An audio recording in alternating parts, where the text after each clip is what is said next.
Today we have with us Sir Martin Sorrell. To be with you, Lalit Kumar.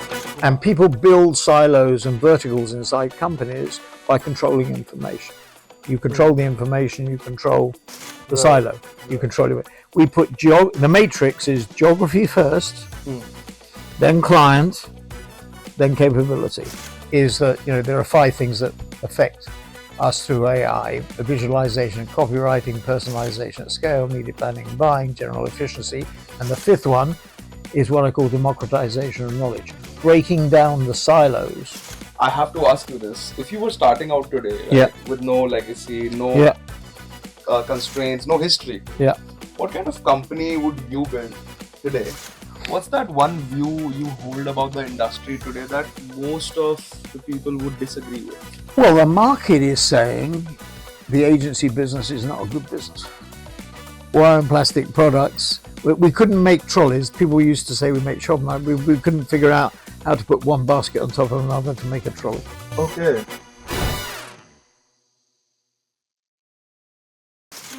The advertising industry is different than what it was 5 years ago. Growth is hard. Clients are cautious. Marketers are under immense amount of pressure. Big agency networks are restructuring. Amid all these shifts is a person who has shaped this industry for decades. Hello and welcome. This is Lalit Kumar and you're watching Best Media Info. In today's conversation, we have with us Sir Martin Sorrell, someone who built a global advertising network, exited it, and is at building again. So tag along as we speak to him to decode what's really going on and what exactly the next decade of advertising looks like. Today we have with us Sir Martin Sorrell. Good to be with you, Lalit, or Kumar. Kumar Lalit. Sir has built a global advertising giant, exited it, and is now building again. In this conversation, we built 2 actually. People forget we built Saatchi's. I was CFO. You may remember of Saatchi's. They call me a bean counter. I do like counting beans. The more beans I count, Jeremy Bullmore said that. And the more beans I count, the happier I am. But I'm not an accountant, as people label me occasionally, but or more than occasionally. So no, Saatchi's, then WPP, and now S4. Awesome. So people forget Saatchi's. I actually was very surprised to know that WPP was at first a plastic wires company. It stands for wire and plastic products. Yeah. It is sort of ironic that they're now rebranding the whole company. I'm laughing around WPP, and when people say, "What does WPP stand for?" which is a really important question. Yes, it stands for wire and plastic products. We used to make wire shopping baskets and animal cages, and wire and plastic products. We couldn't make trolleys. People used to say we make shop. We couldn't figure out how to put one basket on top of another to make a trolley. Okay. Wow. And now you have made some of the best campaigns, some of the best brands that we see today. Yeah. We did. Yeah. But we put together, you were right in your intro. We started with a £1 million wire basket manufacturer because I couldn't afford to take control or effective control or anything else, given the funds I had. And then we built it to, at its peak, it got up to about $24 billion. And when I left, it was 16 billion quid. So now it's in a bit of a sorry state at under 3 billion, which is really sad. Very sad about that, but who knows what's going to happen. Over the last few years, we have seen some weird uncertainties in the world, right? Be it geopolitical tension. Yeah. We have the AI disruption, and holding companies are consolidating, right? From where you sit today. They're not consolidating. They're really moving from being holding companies to operating companies. It's effectively what's happening is the holding company structure, which was not my construction. Often people say I came up with the idea, which is rubbish. It was actually IPG, Interpublic, which is no longer. It's now part of Omnicom. There's a guy called Marion Harper there, who in the 1950s used to swan around in a Boeing jet, used to land at London, stay in in his private jet. This is in the days before private jets were common. Yeah. And he had his own plane, and he would land at the Dorchester in London, come there. So New York and London were sort of the two capitals. And he basically created the advertising holding model. He had McCann's, and then he bought Lintas, which was Lever International Advertising Services, from Unilever, because it was part of Unilever. Yeah. Just like Kantar, Research International, which is part of Kantar, was bought from Unilever by J. Walter Thompson. He had bought Lever's International Advertising. It was an in-house agency. I mean, it's amazing how these things come around in circles. Lever had its own international advertising services company, and it was bought by IPG. But what he believed was you had to have separate brands to handle conflict. And when I was at WPP, I mean, JWT and Ogilvy always seemed to me as a natural bedfellows. You could merge them because they both had Ford and Unilever as major clients. So we had Ford and Unilever in JWT and Ogilvy. We had Young and Rubicon with Colgate.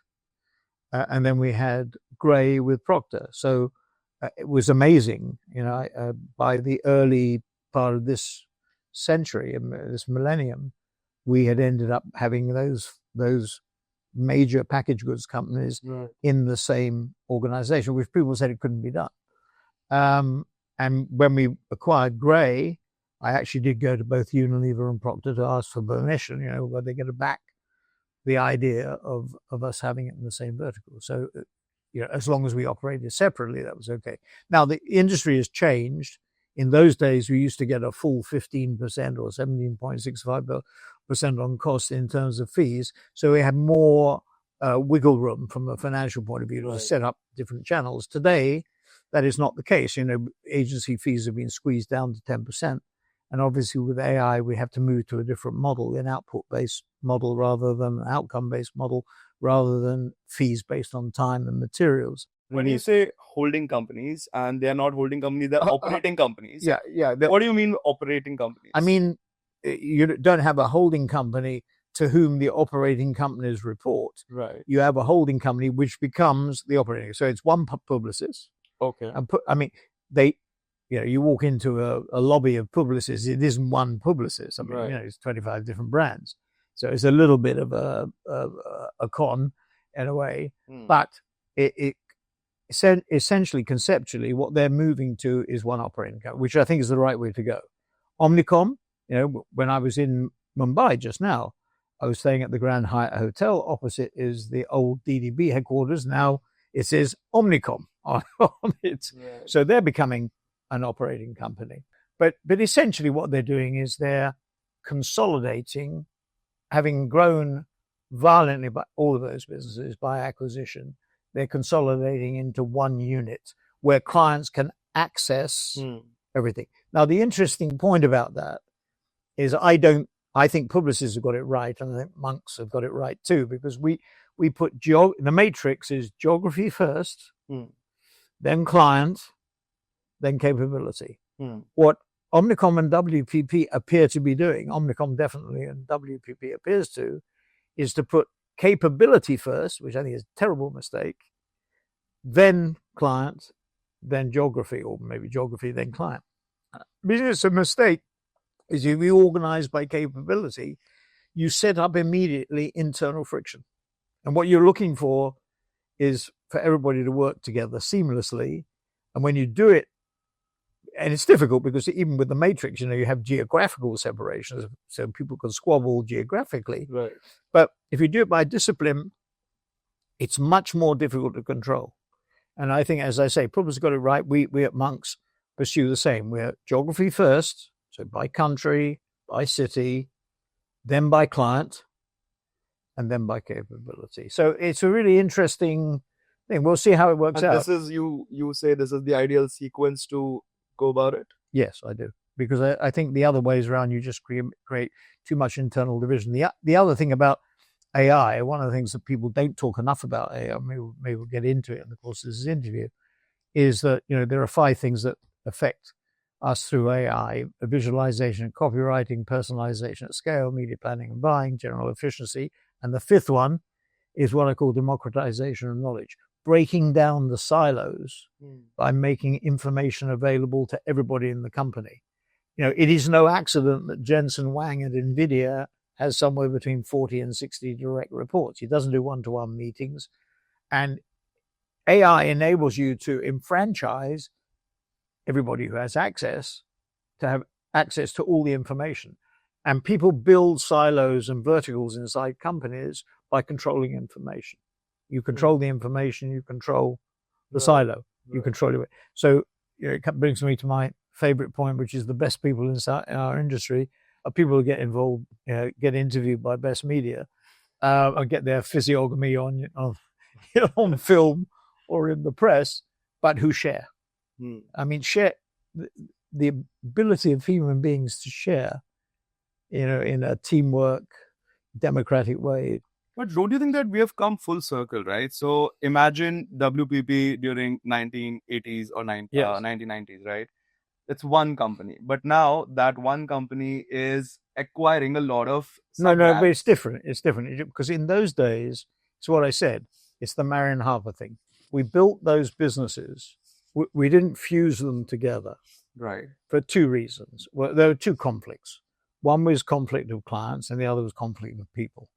The conflict of clients is this. I mean, still have problems with Pepsi and Coke, let's say. But by and large, because the fee pressure has been so high, we've gone from 15% basically to 10, or lower. Clients are not as choosy. There's an economic bargain. We'll reduce the fees and we'll be less picky. Procurement's had a bigger role in it. So, and then the other conflict was conflict of people. That still exists. I was told that last week in New York, when WPP were discussing and when Cindy Rose was trying to acclimatize everybody to this consolidation of WPP Creative, the heads of the three agencies of VMLA, KKQA, and Ogilvy are looking at one another, because if you're going to go to one brand, it means that two CEO jobs are going to go, right? So the conflict of people is the real issue. How do you get people to work together, right? As a team. This is what I'm not able to understand. Yeah. One umbrella called WPP, and it has multiple brands. Yeah. Now, the full circle part that I was talking about is that now that same umbrella is just trying to consolidate it. I just wanted to understand from you that you did mergers and acquisitions at your end when you were running the company. Do you feel that you let the genie out and that genie is now dancing all over the place? No, it's different. It's different horses for different courses. The world has changed, and what clients want. I mean, in a way, if you think back on time, there was a public company called JWT. There was a public company called Ogilvy. We were a public company at WPP. We consolidated it. We didn't pull it all together. It was an acquisition rather than a merger, right? They were all acquisitions. Mergers don't work. Yeah. By the way. Merger. Publicis Omnicom didn't work because Maurice Levy and John Wren couldn't work out who was going to be chairman, who was going to be CEO, who was going to be CFO. That was the basic. It was the social issues that killed that. Right. Case of IPG and Omnicom, Philippe Krukowski surrendered. He gave up. He gave up to the extent that he got a $50 million golden parachute along with two other people who were negotiating the deal. Everybody else had to fend for themselves. Right. And by the way, that's gone from 127,500 people to 104,000 in a year before the deal was done. People, with all due respect, the press and everybody else never focus on that. So no, look, I just think the reason that you're finding it difficult to understand it is that conditions have changed.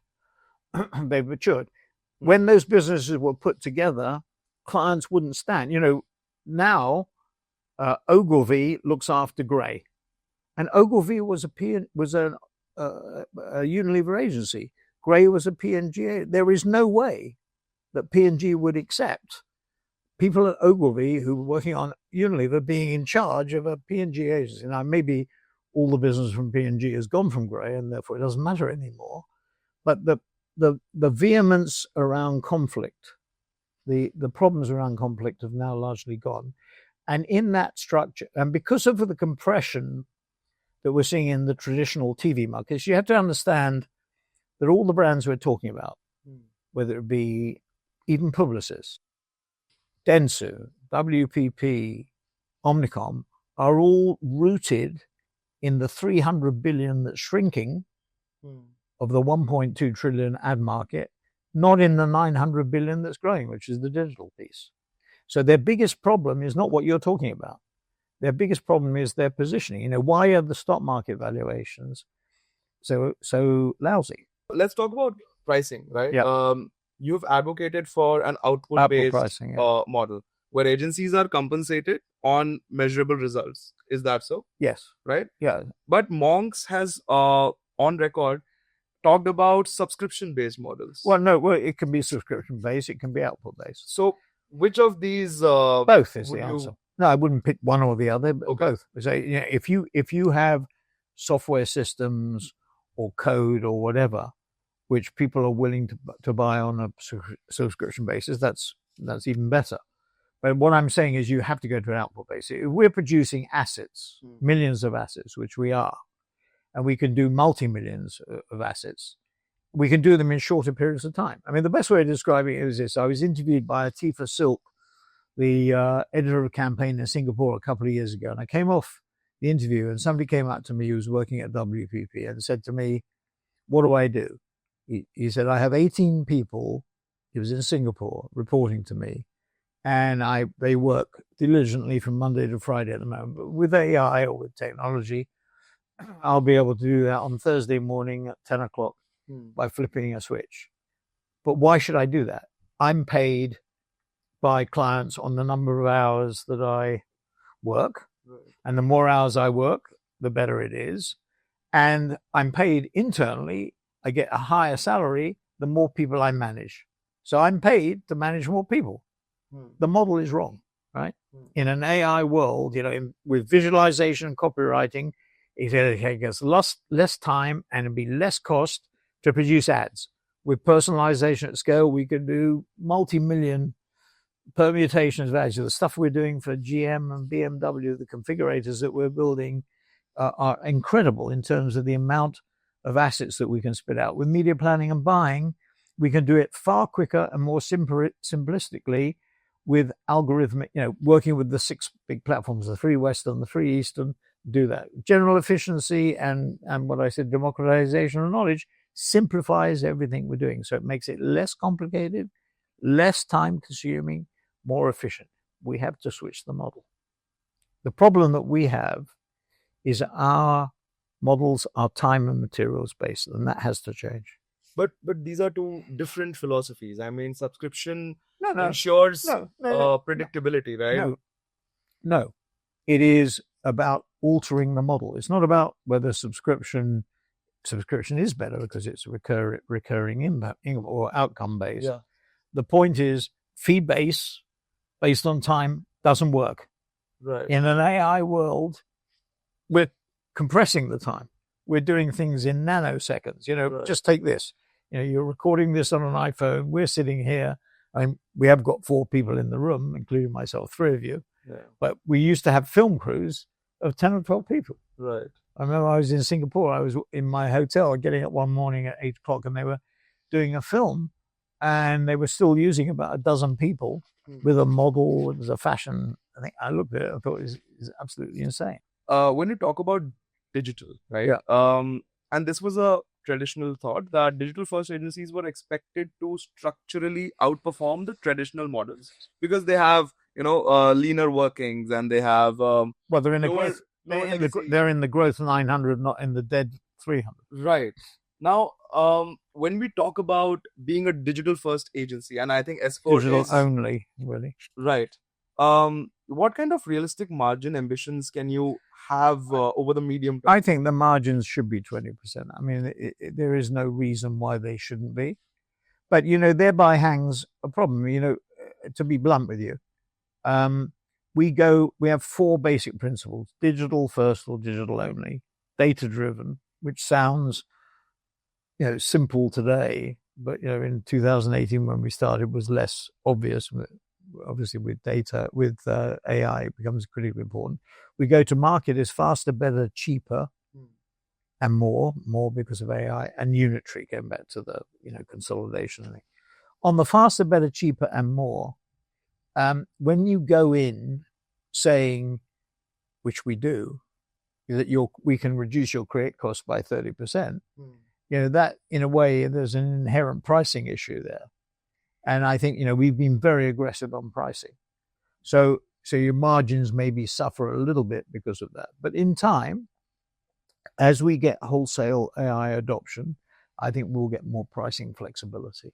But no, the answer is there are three things that we're focused on. One is the top line. One is the margins. And then liquidity. Liquidity, I wouldn't. We've done very well in that area. I mean, the market was expecting us to be somewhere between 100 to 140 million of net debt, and as we've signaled just in our trading update, we're well under that. S4 was also in talks with MSQ for a possible merger. Yeah. Why did that not come through? Well, there's their parent company of MSQ is controlled by Capital One, which is a private equity firm. They approached us. Okay. Unfortunately for the management of MSQ, they approached us without telling the management of MSQ that they were being approached. So I think Capital One, they're more what I would call an industrial PE company. In fact, MSQ is one of their own companies. MSQ has made about 12 acquisitions. It's not integrated any of them. Okay. We had sight of their performance. They've been flat for 5 years, haven't grown at all on a pro forma basis. So, it was interesting at one level because Capital One is an interesting source of funds, but beyond that, no, it really didn't fit. And of course, the problem was that they came shopping without being, let's say, transparent. I mean, okay, so this is interesting because I think this points to the fact that the acquisition playbook might have changed over time, because S4 is also, they have done some strategic acquisitions. No, right? we've done a lot. No, our issue is, when I say we're looking at the top line and think our integration, we've not executed integration as well as we should do. Okay. I mean, integration is a big issue. It's difficult. Doing deals is easy. Integrating them is much more difficult. Right. So you have to get that right, and that's what we're focused on, is getting it right. I mean, would you call that integration? Yeah. Is something that the power of one has done, and that's why they are registering growth in such a volatile. You mean Publicis? Publicis. No, I think Publicis had better leadership. I think Sadoun and Levy are a good combo. I think they have a better strategy. Their strategy includes, they have a better story at least. Built around Epsilon on data and Sapient on digital. And they have a better structure. I referred to the Matrix, it's country first. Yeah. So I think they've got it all right. So I think they've done a good job. The last time we met, we were in Mumbai, and we spoke around the mergers and acquisitions. At that point of time, Omnicom and IPG were not a reality, but a rumor. Yeah. At that stage, you said that it would be interesting to see Havas and Dentsu getting together. Yes. Right? Yeah, I'm not sure. I don't know whether Vincent Bolloré, who's the, he says he's retired, but that's his sons, Yannick and Cyril, to run the business. But I think that's probably a little bit of exaggeration. I don't think Vincent will ever retire. He is focused, I think, on the French election. He's very politically engaged, particularly with Le Pen, apparently. So maybe, but Bolloré Investissement, which is the holding company for the family, is a 15 billion euro company. So it's a big banana. Havas is only 1.5 billion, 2 billion, whatever. So it doesn't have the financial capability on its own to do something with Dentsu. I think it's still a possibility, but I think it's more remote than when we last spoke. I don't get the sense, he's cash rich in Bolloré because he sold off a lot of his African interests, and he has a glob of cash. I think he's got about 5 billion in cash sitting in Bolloré, I think unlevered. I think there are some calls on that cash, but not much. So he's in a very good position. I have heard him say, confusion brings opportunity, or disruption brings opportunity. So maybe he's sitting waiting, right. but he's very astute. He's a smart cookie. He's probably the smartest cookie in our industry. I mean, I'm sitting with a smart cookie. No. He's much smarter than me. But when you said that disruptions bring opportunities, right? Given the he said that, not me, but right now, bang, it's true. But yeah, if disruption brings opportunity, and given the current market valuations, where digital agencies, independent agencies, they're all a bit under pressure, right? Not many digital agencies or smaller agencies, independents are quoted. So it's the listed sector. Right. Publicis has got thumped in the last couple of days. WPP has been, eviscerated. Dentsu, has fallen sharply. IPG gave up, basically. So the sector is under pressure because of this AI cloud. I would describe it as a black cloud over. Yeah, that will bring opportunities at some point in time. No, it's like in the outdoor space. Okay, very interestingly, Mubadala, the sovereign wealth fund in the Middle East, just took out Clear Channel at about 12.5 times EBITDA, and in the outdoor space. So here's somebody with the traditional. Other outdoor companies selling at 4.5 and 7.5 times EBITDA, takes them out at 12.5. So there's a good example where it looked like the sector was not dead as a dodo, but people were against the idea. Somebody coming in and making a call. So somebody could come in and make a call. I think it is unlikely. I think it's unlikely. I'll go on record as saying, I think it's unlikely that anybody's going to buy Dentsu International. It's about $4.5 billion of revenue dollars and about 375 million of profit. So you'd have to pay. Let's say you pay 7 or 8 times EBITDA. You'd have to pay 2.5 billion. I don't know what debt is in there, so you don't have to layer any debt on top of it. It's very uncertain. But somebody might have the guts. Apparently, Bain Capital made an offer, but the CEO of Dentsu said no. Either because out of pride or because the valuation wasn't right.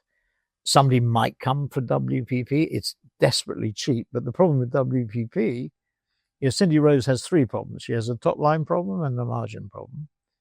And she also has a liquidity problem because she last time we looked, it was 3.7 billion of debt. I mean, what people, again, I mean, apart from the simplicity point, which I think was a ludicrous diversion, the other thing is they've sold a lot of assets, Globant, FGS, Kantar, and their debt is higher than it's ever been. And the debt at 3.7 billion is $1 billion greater than the market value.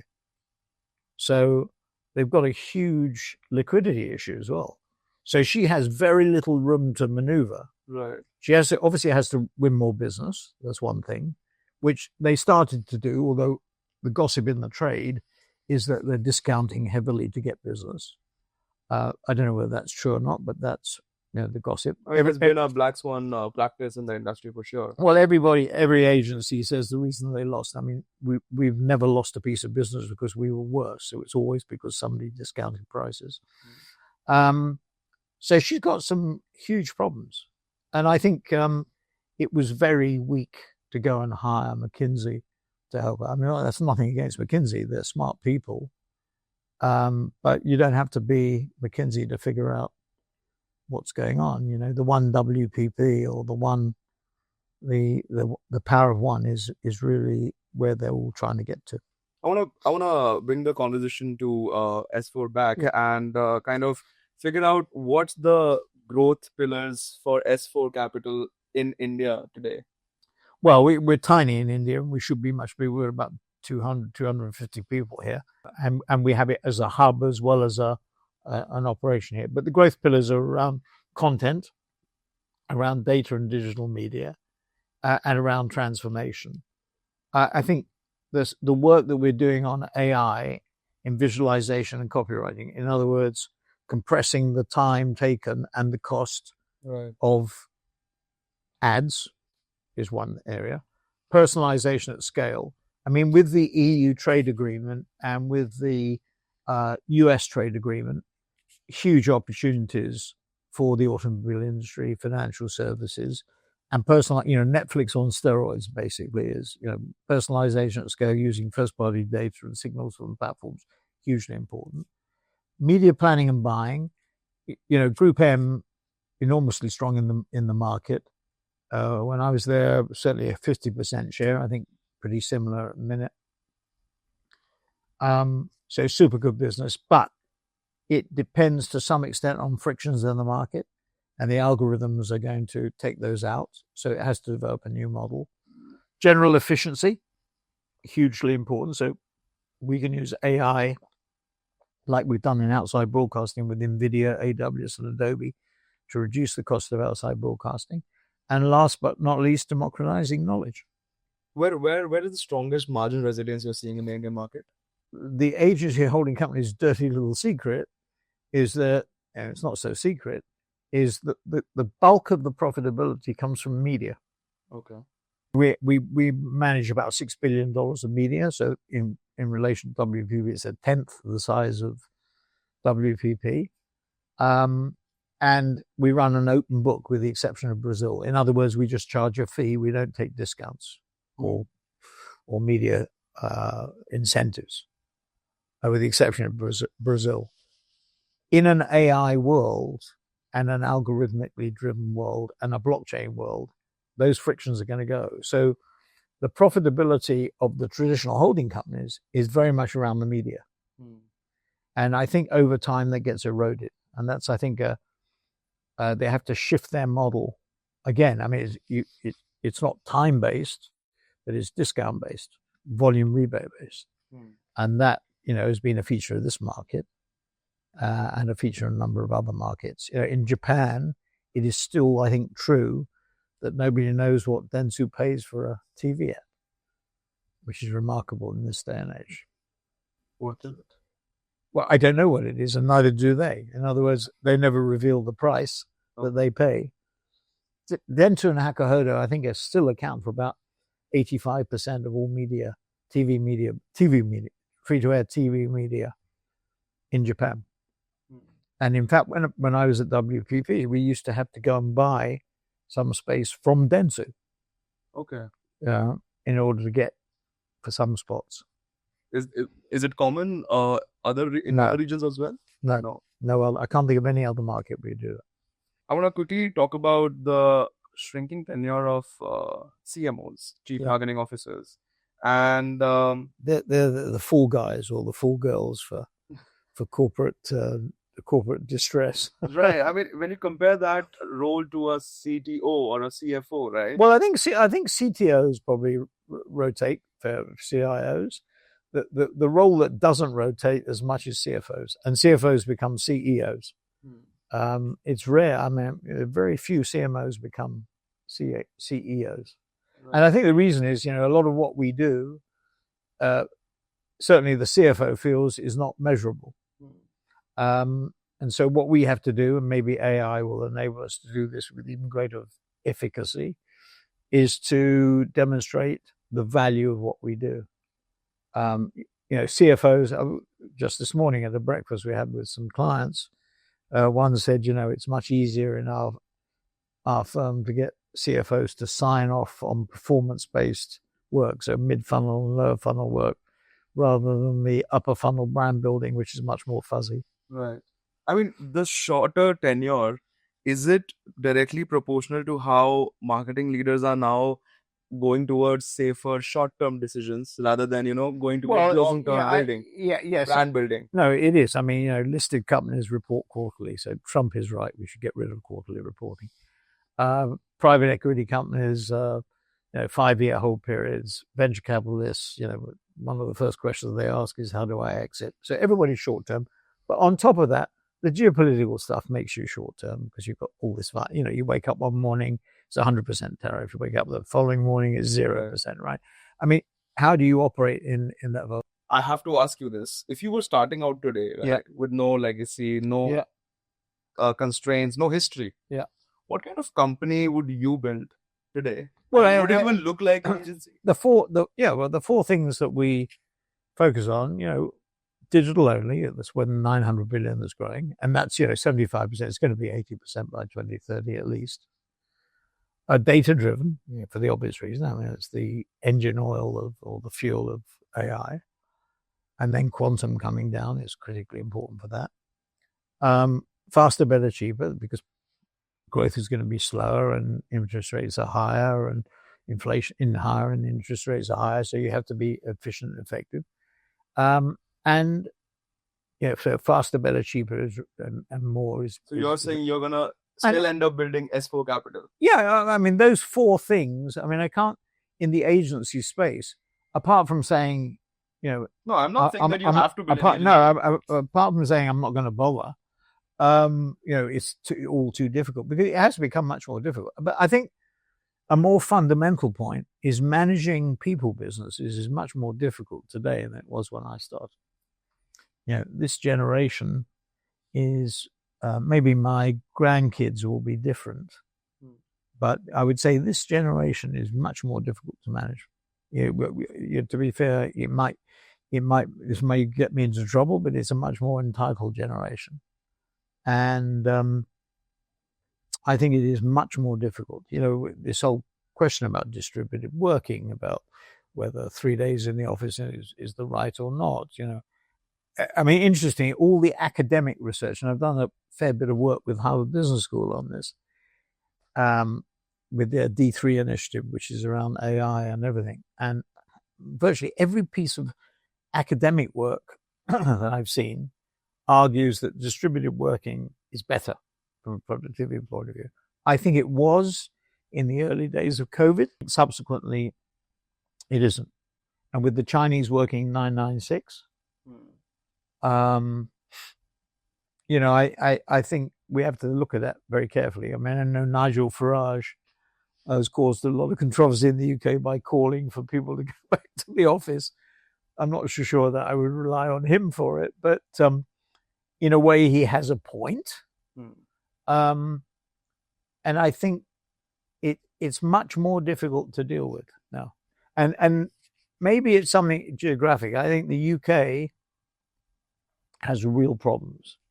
I think France has real problems. I think Italy and Spain, maybe they've managed a little bit better. What about India?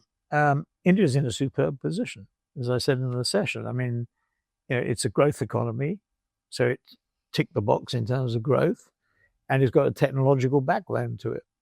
So it ticked the box on technology. So both from a geographic and technological, which are the two forces, that's the game, right? What's happened geographically? So Modi is playing both ends against the middle, I think. He gets a deal with Trump and he gets a deal with the EU. What's not to like? But I have to ask you, I mean, is S4 Capital gonna have more acquisitions going Well, forward? we want to get ourselves into a stronger position. We're in a slightly stronger financial position now. We've got to get our top line moving and we've got to get our margins moving better. But, we're getting into a better position. So I think we'll see. We'll see how it all shakes out. I mean, some of the valuations on the traditional businesses are super low. I'm very surprised with WPP under 3 billion that nobody's made a move on it. Group M on its own must be worth $10 billion. Must be, at least. So, it's still got 60 billion billings. We'll find out when the annual report comes out how much they've lost. But I think it must be 55, 60, so, which is huge. What's that one view you hold about the industry today that most of the people would disagree with? Well, the market is saying the agency business is not a good business. That's what the market's saying. So I would probably disagree with that. I think it's still an interesting business. But the market is basically saying the agency business is not fit for purpose or not fit for an AI. I mean, this big black cloud. Now it's affecting others. I mentioned the logistics industry, which went pear-shaped this morning because of something. Then we had it with the legal software industry. Anthropic comes out with a new piece of code and bang, they go. But this is about short-term algorithmic reaction to pieces of news. Whether it's long-term or not is another question. At some point in time, somebody is going to say Dentsu International is worth buying, or WPP is worth buying and breaking up. Right. Those are the two dead legs at the minute, if you like.